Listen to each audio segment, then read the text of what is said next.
yeah, we've got online here a qualified, bona fide screenwriter for all future Bret Hart films. So yeah, Chris Watt, how are you? What has it been? 21 years since I last saw you. I mean, I know we're not seeing each other in person per se, like face to face, but it's been about 21 years since I last saw you outside of social media and on my phone. Yeah, I would say it's probably the 2020, maybe even 21. You're probably right. Since university, 2001. Yeah. Since terrifying to think it was that long ago. You're looking handsome, sir. You're not looking like the thank you very much. Look, if only I had such a girthy cock like yourself, writing screenplays for Bret Hart, so it's probably a thing that our listeners are not aware of, how big Chris Watt's penis is, and it's tremendous. It's tremendous. It should have a website. We really went there early. My God, we got in there really early. Well, I've got to big you up, I cannot believe that the guy that we used to just kind of me and Chris would just kind of hang out and watch movies all the time, and Chris would crack me up with his Christopher Walken impressions. And now he's written actual films that are available to watch. Bret Hart. With Bret Hart, no less. Yeah, I mean, there's other actors in it too, but Anyway, so let's just start talking about that, Chris. How do you go from being a guy doing Christopher Walken impressions at university to a guy that's written a film with a legendary wrestler in it? You'd be surprised how closely linked those two things are. No, that's not true. There's a good 20 years in between Christopher Walken impressions and getting to this point here. I mean, Rivers, you yourself know, we went to university at the same time. We lived together briefly, and I was working in the film side of things. And as any good film student knows, as soon as you graduate, there is no work for about 20 years. And that's exactly what I experienced. There was no work in the industry. I was doing little bits and bobs here and there, mostly within the independent circuit. And I'm still primarily working independently with independent filmmakers, but it was 20 years of living life, really. I got married, I got divorced, I became a parent, and then in between there was jobs. And up until 3 years ago, I was working as a night manager in a hotel, and I was writing on the side. I kind of, around 2012, I wrote a book called Peer Pressure, and that got published, and that did okay. And from that, I sort of fell into doing kind of journalism kind of stuff. And I started writing for a few film magazines and a few film websites and things like that, film journalism. And that kind of led me into making contact with independent filmmakers. And it was really from there, the contacts I got from that have sort of led on to where I now find myself, which is with this kind of really beautiful little community and network of people. Yeah. You find Twitter helps well. Yeah, absolutely. Yeah.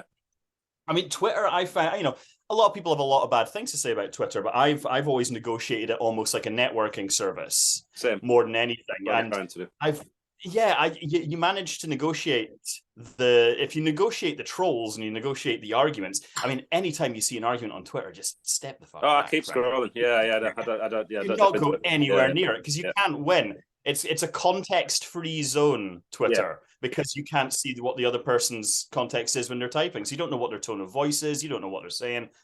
But Twitter I found to be really helpful. And particularly when it came to this movie that we're talking about, Stalker, it all came from, as soon as the pandemic hit, when we went into the first lockdown, I was working in a hotel. And of course, hotels all closed. So I was on furlough, I was at home, and I thought to myself, I'm going to give this, it feels like a cliche. It's like that thing that you see in the movies. I said, I'm going to give this one more shot because I've been at it for 20 years and it just wasn't happening. And I thought, I'm going to give it one more shot. And I wrote a screenplay called Follow Up, which was a drama about a musician. And I entered it into a competition and it placed quite highly in the competition, didn't win. However, one of the judges of that competition was a producer. He phones me up once the competition has ended and says, I really liked that screenplay and I'd like to option it. That script got optioned, and off the back of that, things started to snowball. And all of a sudden I thought, I'm going to take what little clout being an optioned screenwriter gives me, and I'm going to see if I can get something else either optioned or in front of another producer. And so I wrote Stalker, which at that point was called Freight. because the film is set in a freight elevator. And because I'm really that good. I'm that sharp when it comes to my titles. And then the same producer that had optioned the first screenplay wanted to read that too. And the minute he read that, he said, I could do this within the next year. And he optioned that too. And then he got me in touch with the director, Steve Johnson, and we were off and away. It just all kept going from there. And it was a quick process. It only took about a year until we went into production with that. Is it the chap that produced it? Is he the main actor in it as well? He is. Stuart Brennan, his name is. Yes, he won a BAFTA. Yeah, he won a BAFTA a few years ago for playing a boxer in, I think it was a film called Risen. Right. And he has been making little low-budget independent films for years now, and he's sort of, each time he sort of sets the bar a little higher for himself, and it keeps going. He's now working on other things as well. But really, the great thing about someone like Stuart is that he was looking at it as an actor's piece first and foremost, but he's also the producer, so he's in charge of looking at casting of other things, and he's in charge of getting hold of who's going to direct it. And he did, I think the best thing that I got out of Stalker really is a really good working relationship with the director, Steve Johnson, because he and I have sort of maintained this working relationship beyond this film now, and he's Do you think you'll work with him again?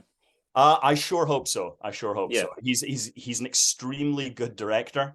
And you know, anybody that can take on the challenge of an entire 90-minute film that's set in one location the way that he tackled it, I think deserves all the praise in the world. Yeah, it's really, really. I'm not just saying this because you're a friend, but like it's a really tight little film, and it keeps your interest, which is surprising because it's set in pretty much one set in an elevator, and like there's a few bits where it jumps about a little bit, but mainly to kind of keep your interest. It's like those movies like Phone Booth and I suppose Panic Room too. That's Panic Room sets place in a house, I suppose, but that's right. It's those kind of contained thrillers. A lot. It's very tight thriller.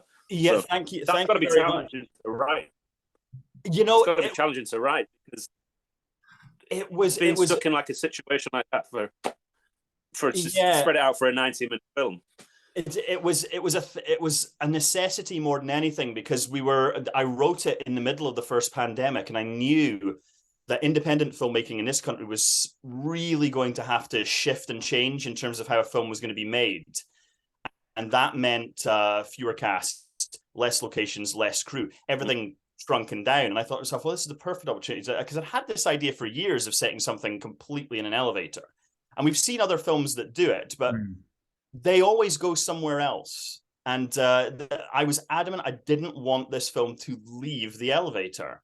And so the challenge then is, how do you sustain tension and how do you sustain the drama over the course of 90 pages when essentially how do you keep a story moving forwards when nothing is moving, literally? And it's nice to hear you say that it actually keeps tight and it works. And I think we were very, very lucky to get the cast that we did for that, because I think without the direction and without that cast, that film just doesn't work. That film could fall on its ass really, really easily. Performances are really stellar. How did the casting of Bret Hart come around? Did you reach out to Bret Hart, or did Bret Hart see that this was in production and want to be part of it? How did that happen?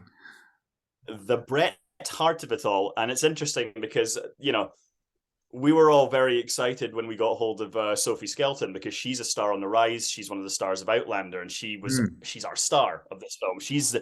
But has she ever been a two-time WWF champion? I don't think so. It's not. Okay. She has not. The Bret Hart of it all, though, is, I mean, that's the question I get asked the most. I've done a lot of press over the last year for this film, and everybody just keeps saying, is that Bret the Hitman Hart? I'm like, it certainly is. Bret Hart is a friend of Stuart's, and Stuart and he had been working together a few years earlier on a project that they wanted to do together that just didn't happen. Now, Bret Hart, and I'm sure that people like yourselves will know this, but anybody who is sort of an outsider to the wrestling world will know that Bret Hart is very serious about acting, and he's very serious about performance. He's very serious about film. He loves it, and he's really keen to be in as many films as he can. and to really give this a shot. And because he knew Stewart, and because we knew we needed, for this particular character that he's playing, we needed somebody that the audience is going to clock and is going to remember. He's not in it for very long, but he's an important character in terms of the plot. So it had to be somebody who makes an impression. And because Stewart had this relationship with Bret, he called him up in Canada and says, would you be interested in playing this part? He said yes, thank goodness. And essentially it was a case of getting a camera crew.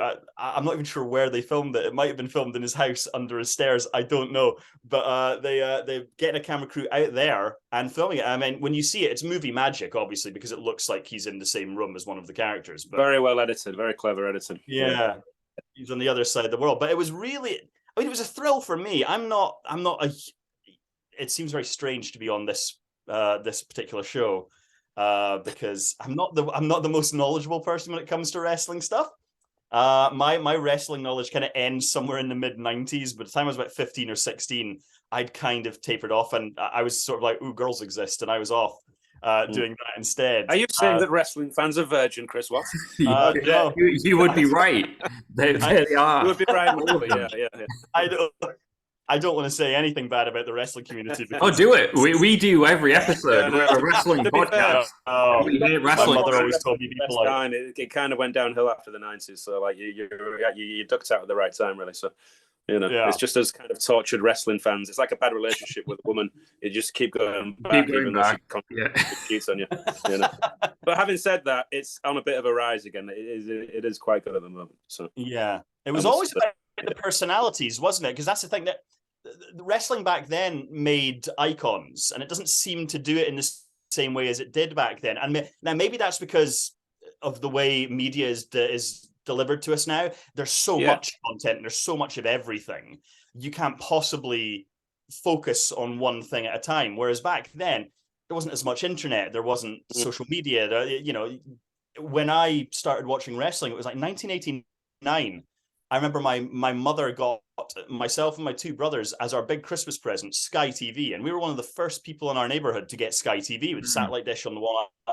One of the things you got with Sky TV was Sky One, and Sky One did the WWF stuff, including the Royal Rumble and WrestleMania, and that was really exciting because that was coming from America.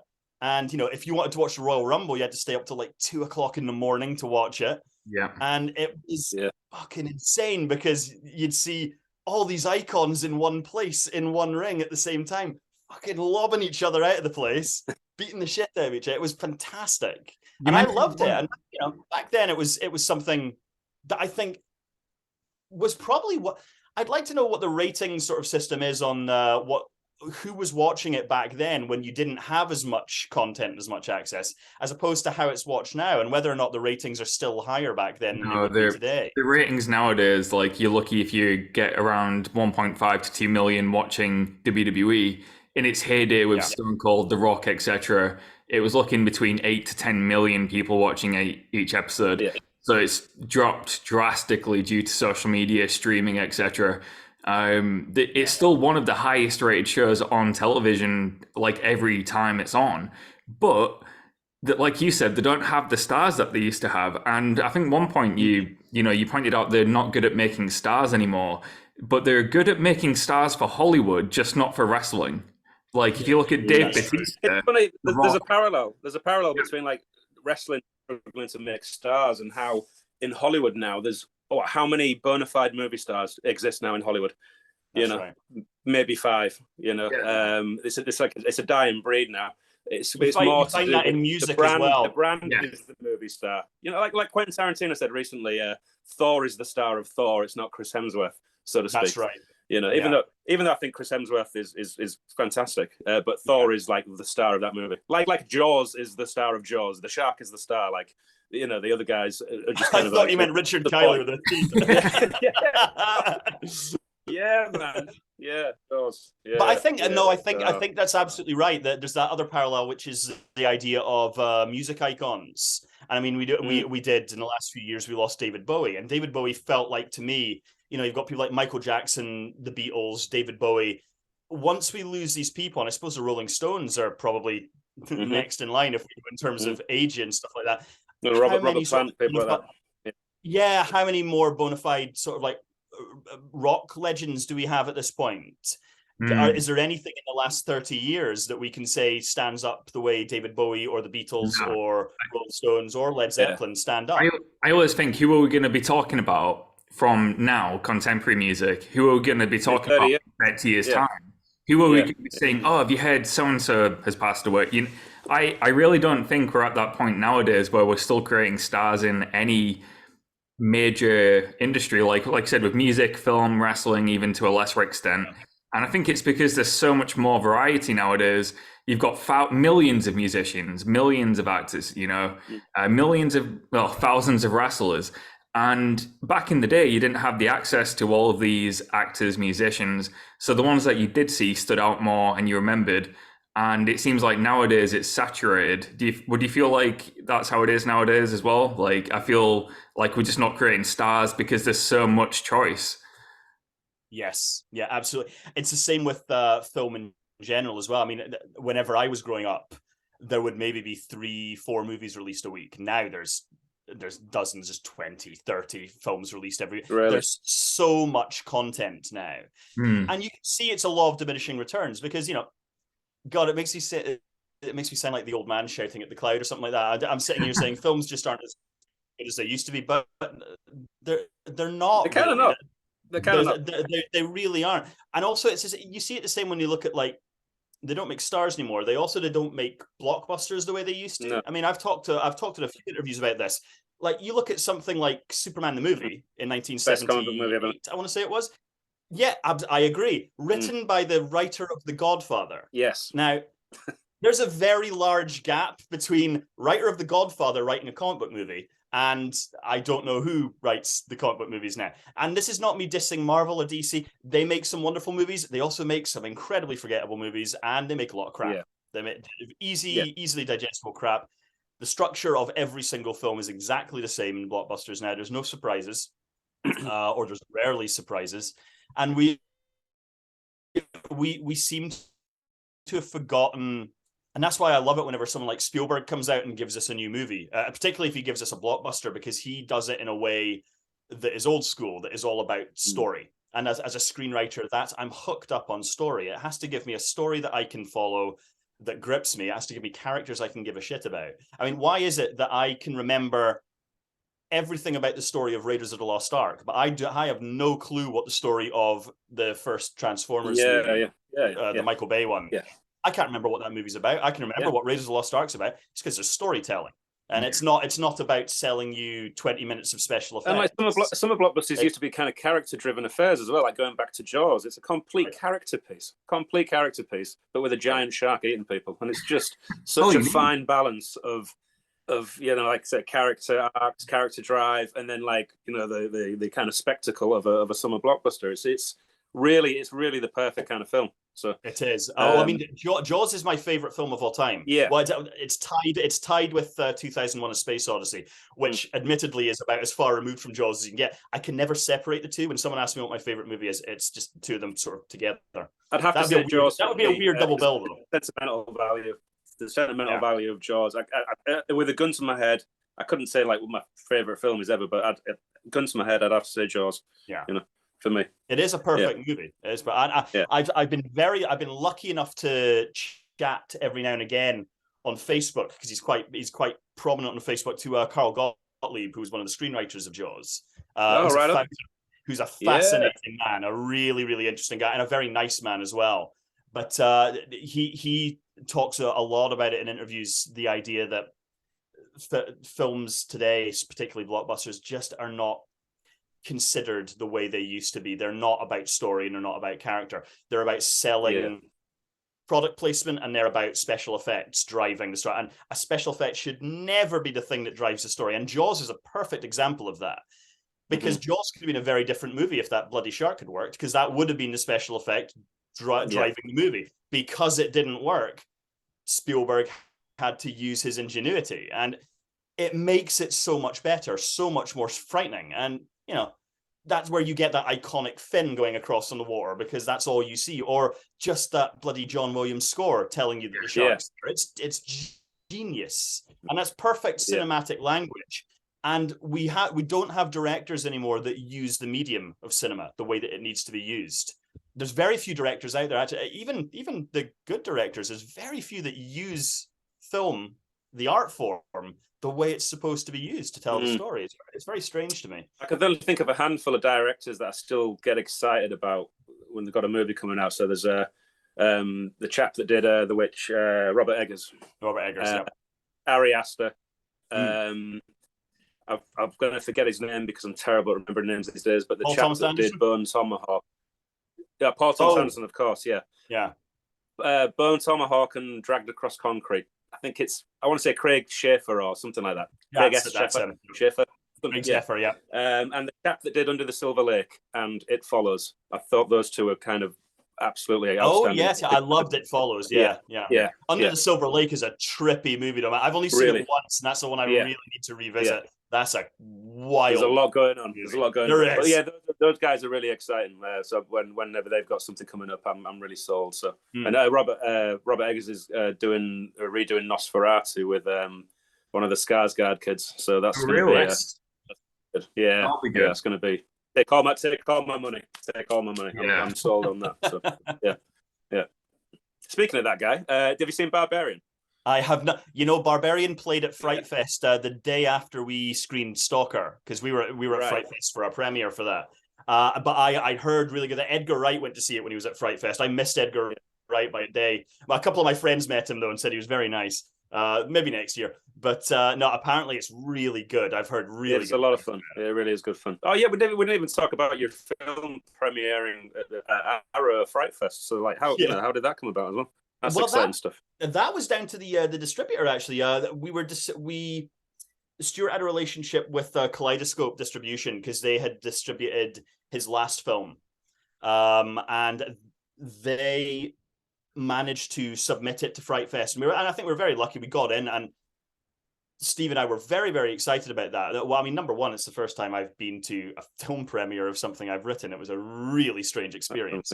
And to have it in London, Leicester Square, and to have it be that kind of audience, because Fright Fest, and I'm going to gush about the Fright Fest people for a second, because what I loved about Fright Fest is that it's not a festival like other festivals where there's a prize at the end or there's prizes given out.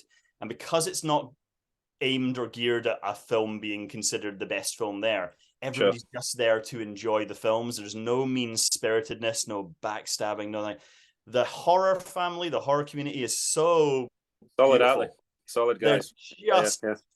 I did not meet one person who wasn't 100% enthusiastic, 100% nice, 100% just willing to chit chat about anything. Just a really nice community of people. And I feel like I missed out a bit on the Fright Fest experience because we were there for 2 days and we were kind of being shepherded by a PR guy from different hotels to do interview sections. So we'd sit down for 3 hours and we'd have every half hour a new reporter would come in, you'd do your interviews, and then we'd be shipped off to the screening or we'd be shipped off to the media wall to get the photographs taken, and then there were more interviews. It was very overwhelming to me. I'm not used to this sort of thing. Hopefully on the next premiere I'll be able to relax a little bit more and actually take it in, because it all still feels a bit like a goldfish bowl to me. So I'm going to go back next year and just enjoy watching some movies, because everybody kept saying to me, oh, did you see Terrifier 2? Or, oh, did you see this? Did you see that? I'm like, I didn't see anything. I barely saw my movie. I was just all over the place. But it was a really, really enjoyable experience. Great to get back to. I love London anyway. Don't think I could live there, but I love visiting. Good to agreed. Yeah, it's a really fun city. And to be surrounded by those kind of people and to be doing it with a film showing was a really, really nice experience. And got to meet some really great people. Dario Argento was there, which Dario. Oh, really? Did you meet him? I didn't meet him. He was the day before me. God, I wish I had. And I was hoping I was going to get to meet him, because I went as my director's +1 to the filmmakers lunch, because it was mostly directors, those things, but there was a couple of screenwriters were dragged along by the directors, and I was one of them, but he wasn't there. Neil Marshall was, though. Oh, cool. Yeah. Did you meet him? Yeah, he's nice. Yeah, he's a dog soldier guy, right? He is, yeah. No, I've got like a hefty Dario Argento collection on my Arrow Blu-rays. So, yes, Arrow does great editions. They do amazing stuff, don't they? Yeah, I mean, I just if nothing else, just the illustrated covers are enough to buy the amount of times I've bought movies Arrow that I've never seen. We often go into like HMV, CX, and it'll just be Rivers looking at the Arrow covers for like half an hour, 45 minutes, just appreciating how good the artwork is. And the amount of times he's bought DVDs, Blu-rays, just because of how good they look. Yeah. It reminds me of the 80s when I used to go into video shops and there used to be the horror section. The covers for horror videos were fucking fantastic. And they don't really do that anymore, which is why things like these prestige titles like Arrow and Eureka's Master of Cinema collection, even the BFI gets, they're all starting to get on it now. You look in HMV, there are more sort of prestige collections now than anything. And I think that's a wonderful thing for film culture. Me too. Yeah, Criterion are kicking out, are they? So, is that right? Criterion are doing well. Yeah, Criterion are doing really well with their releases too. They're getting loads of good stuff. They are. I mean, I'm a bit of a Criterion hound. I must admit, I do have a lot of those. And to my utter detriment, I buy them and half of them I haven't watched yet because I just haven't had time. That's the other thing they don't teach you in film school, is that if your dream comes true and you start to be able to do this for a living, as I'm now doing, you once you're in it, you don't have any time to do anything else. So it's an overwhelming experience. But I can't remember the last sort of brand new film that I've seen. I can't remember the last one. In fact, no, I tell a lie. I've got a daughter. She's 10 years old. She's nearly 11. And the only time I get to go to the movie theaters now is to go and see kids' movies. I went to see Lyle Crocodile was the last movie I saw. Yeah. Brilliant. That's good stuff. Great. Good, yeah. Talking about having no time. No, I'm talking about having like no time to like watch movies and stuff because you're so busy. It's a bit like that with music, because I'm so busy writing or recording or planning the next single launch or the next gig and blah blah blah. I rarely get to, like, basically when I walk up to work in the morning and when I walk home, that's kind of my time to stick my earbuds in and listen to some stuff. So but I generally tend to listen to all the stuff that I've been listening to since I was like 15 anyway, so it's always, it's exactly it's a bit like that for movies. I remember, like, word for word, I remember every song that I kind of like experienced between the ages of 12 and say 16. Every song, every word, everything. Much like films, like I can regurgitate dialogue, actors, producers, directors, writers, all that. But like anything new, I'm just like, I have no idea. I don't know. Yeah, it's hard as well, particularly whenever you're a part of the industry. I mean, you're a part of the music industry. I'm a part of the filmmaking industry now, and it's hard because you have to try and keep relevant and you have to try and keep up to date a little bit because you don't want to get left behind, particularly when it comes to storytelling, because there are certain trends that seem to happen every 5 or 6 years, and you have to kind of be wary of it. Folk horror seems to be a big thing at the moment, and so I've written a folk horror, and that's sitting waiting for somebody to read at some point, because that seems to be a thing. I don't know what the next thing's going to be though, but I mean, I suppose there's an awful lot of speaking of horror, there's an awful lot of kind of what I would say like thinking man's horror coming out. There's lots of kind of more deeper, I suppose, horror movies. Like Ari Aster, what Ari Aster's doing is kind of what I would say is like a more of a thinking man's horror movie.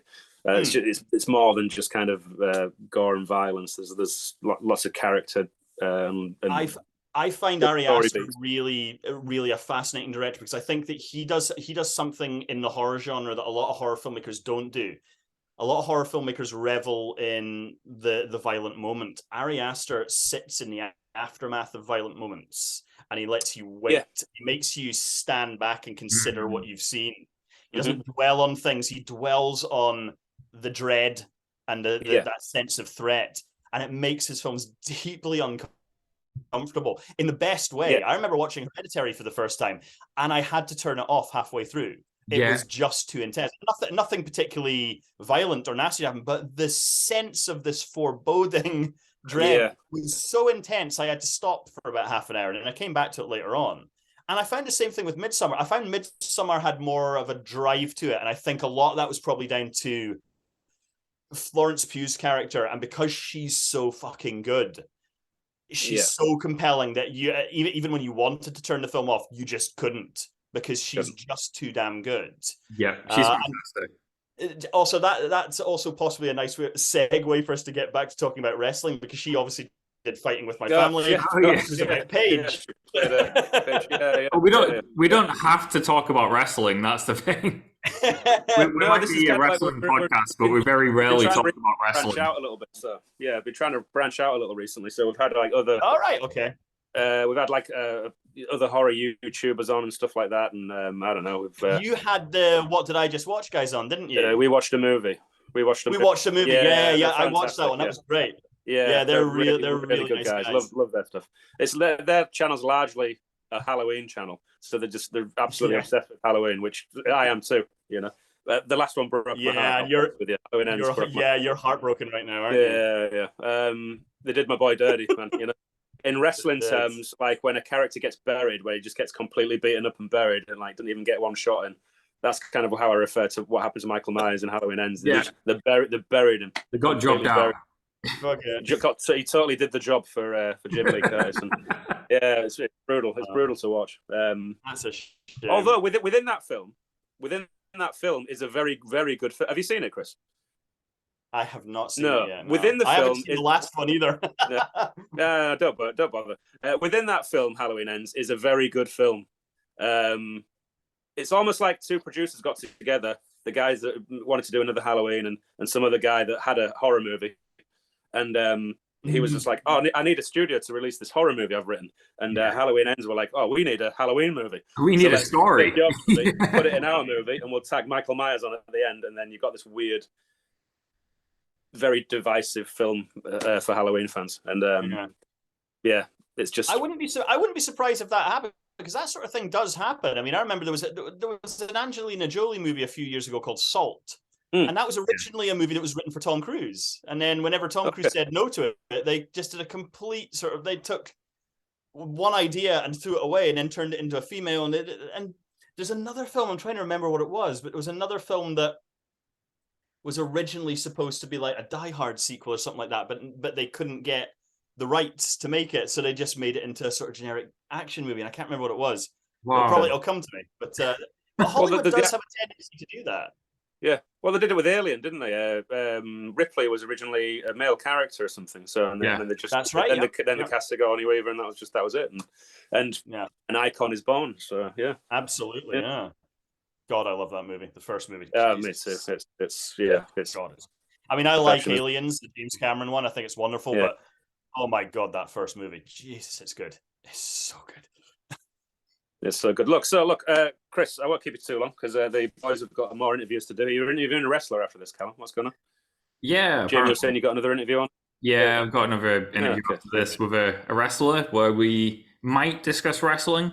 It's optional. Right. Well, be sure to ask that guy if you've seen Bret Hart's new film Stalker. I'll plug the film, definitely. I'll be like, do you know, we've just let's start putting that film over. So use another wrestling term. Yes. When you put somebody over is when they win and you put them over.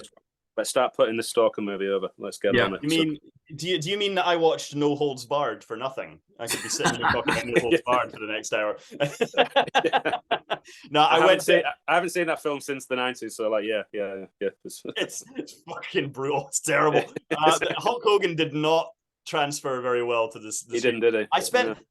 I spent this morning, I was doing a little bit of note taking for this just in case we got onto any of these things. We just never did, but maybe next time. But I spent this morning Googling for Suburban Cop. I kept Googling Suburban Cop. I was like, where's that fucking Hulk Hogan movie? Then I realized that there is no movie called Suburban Cop. It's called Suburban Commando. Yeah. And then I realized why there isn't a movie called Suburban Cop, because that sounds like the most fucking boring movie you've ever heard in your life. Who the fuck wants to? What, you're going to go 2 tickets for Suburban Cop, please? That's brilliant. That was a waste of half an hour. Next challenge, maybe you write that movie and make it into some kind of Suburban Cop masterpiece. I don't know. Evan James is Suburban. All right, Chris, plug your social media and all that kind of stuff. Oh yeah, Well, if anybody after this conversation, if anybody's interested at all, you can find me I'm mostly on Twitter at the Chris Watt, all one word, all lowercase. I can also be found on Instagram at the same place if you want to see my really poor attempts at amateur photography and occasionally my face. Usually I spend, to be honest with you, I spend most of my social media is for kind of promoting the films as they're coming out, because I've got another film coming out which we just got word on is going to premiere in February down in Portsmouth where we shot it. So that's going to be coming out soon. Is that the Maya? Maya, yeah. That's the Maya, which we're really, really proud of. And it's I've just recently seen the final cut of that, and it's looking really, really good. They've done a really good job of that one. It's a script I'm very proud of, and and I've got there are other things on the way that I can't really talk about yet, but sure. there are definitely other things coming. So Suburban Cop. So yeah, if anybody wants to keep Suburban Cop followed by Suburban Cop 2. Excellent. We'll get you back on again in the future. I am going to chat with you privately. Sorry, Cap, what did you say? Yes, please do. Yeah, this has been a pleasure, guys. Thanks for having me. Yeah, I will video chat with you privately at some point. We'll have a real proper catch up over the last 20 years. Yes, we will. I'm going to try and get up to Scotland in the new year as well, so I'm going to come and knock on your door. Brilliant. Yeah, well, I mean, like I say, I'm going to be coming down south a couple of times next year as well anyway, so we'll meet up at somewhere. And Jamie, we'll have to meet up with you at some point as well. Yeah. Mm-hmm. Excellent. All right. Cool. All right, Chris. Thank you so much for coming on. See you soon, Chris. Thank you. Cheers. Love you, buddy. Toodaloo. Bye.